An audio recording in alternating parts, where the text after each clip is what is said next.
Law 34. Be royal in your own fashion. Act like a king to be treated like one. Judgment. The way you carry yourself will often determine how you are treated. In the long run, appearing vulgar or common will make people disrespect you. For a king respects himself and inspires the same sentiment in others. By acting regally and confident of your powers, you make yourself seem destined to wear a crown. Observance of the law. When Christopher Columbus was trying to find funding for his legendary voyages, many around him believed he came from the Italian aristocracy. This view was passed into history through a biography written after the explorer's death by his son, which describes him as a descendant of a Count Colombo of the castle of Cuccaro in Montferrat. Colombo, in turn, was said to be descended from the legendary Roman general Colonius, and two of his first cousins were supposedly direct descendants of an emperor of Constantinople.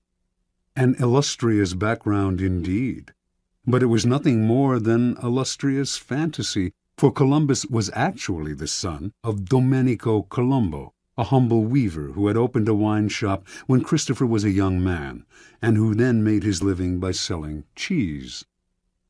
Columbus himself had created the myth of his noble background, because from early on he felt that destiny had singled him out for great things, and that he had a kind of royalty in his blood.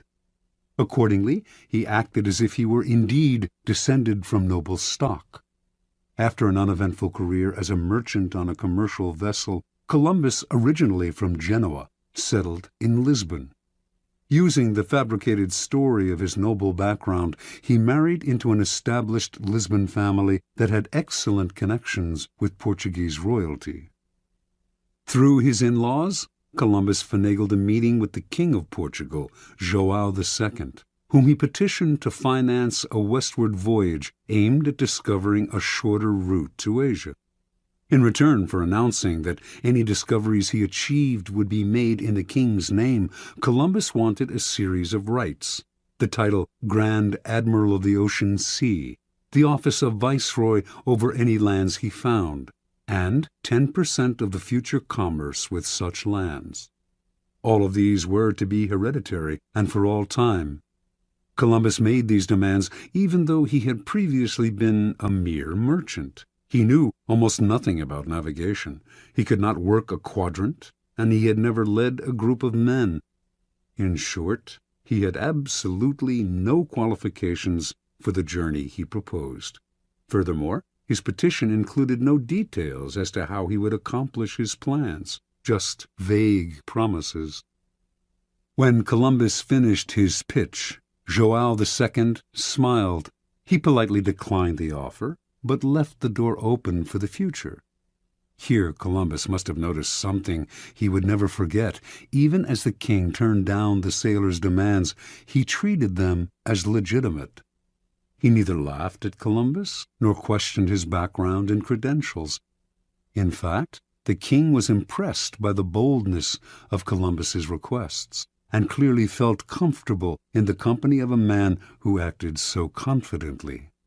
The meeting must have convinced Columbus that his instincts were correct.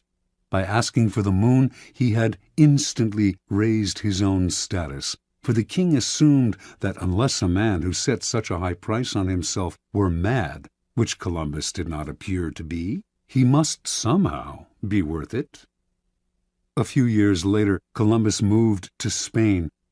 Using his Portuguese connections, he moved in elevated circles at the Spanish court, receiving subsidies from illustrious financiers and sharing tables with dukes and princes. To all these men, he repeated his request for financing for a voyage to the West, and also for the rights he had demanded from João II. Some, such as the powerful Duke of Medina, wanted to help, but could not, since they lacked the power to grant him the titles and rights he wanted. But Columbus would not back down. He soon realized that only one person could meet his demands: Queen Isabella. In 1487, he finally managed a meeting with the Queen, and although he could not convince her to finance the voyage, he completely charmed her and became a frequent guest in the palace. In 1492, the Spanish finally expelled the Moorish invaders who centuries earlier had seized parts of the country. With the wartime burden on her treasury lifted, Isabella felt she could finally respond to the demands of her explorer friend, and she decided to pay for 3 ships, equipment, the salaries of the crews, and a modest stipend for Columbus. More important, she had a contract drawn up that granted Columbus the titles and rights on which he had insisted. The only one she denied, and only in the contract's fine print, was the 10% of all revenues from any lands discovered, an absurd demand, since he wanted no time limit on it. Had the clause been left in, it would eventually have made Columbus and his heirs the wealthiest family on the planet. Columbus never read the fine print.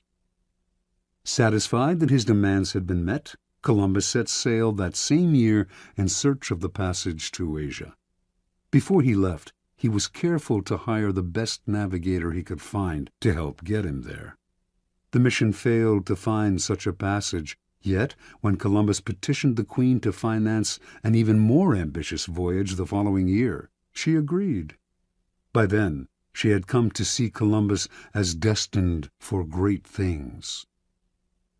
Interpretation. Columbus had an amazing power to charm the nobility, and it all came from the way he carried himself. He projected a sense of confidence that was completely out of proportion to his means. Nor was his confidence the aggressive, ugly self-promotion of an upstart. It was a quiet and calm self-assurance. In fact, it was the same confidence usually shown by the nobility themselves. The powerful in the old-style aristocracies felt no need to prove or assert themselves. Being noble, they knew they always deserved more, and asked for it. With Columbus, then, they felt an instant affinity, for he carried himself just the way they did, elevated above the crowd, destined for greatness. Understand, it is within your power to set your own price.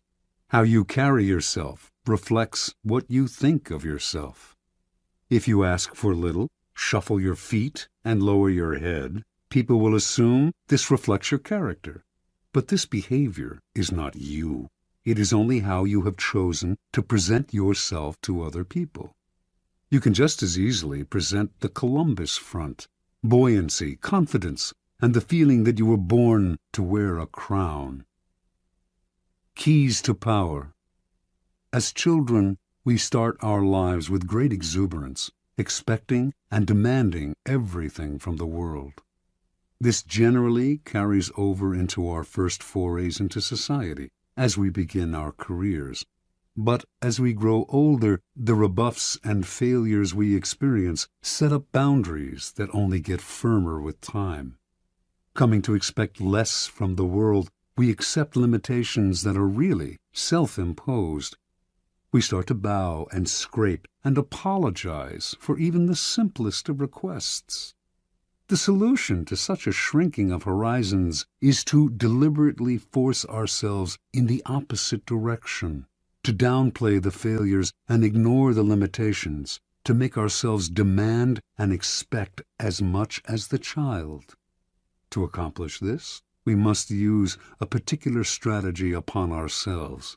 Call it the strategy of the crown. The strategy of the crown is based on a simple chain of cause and effect.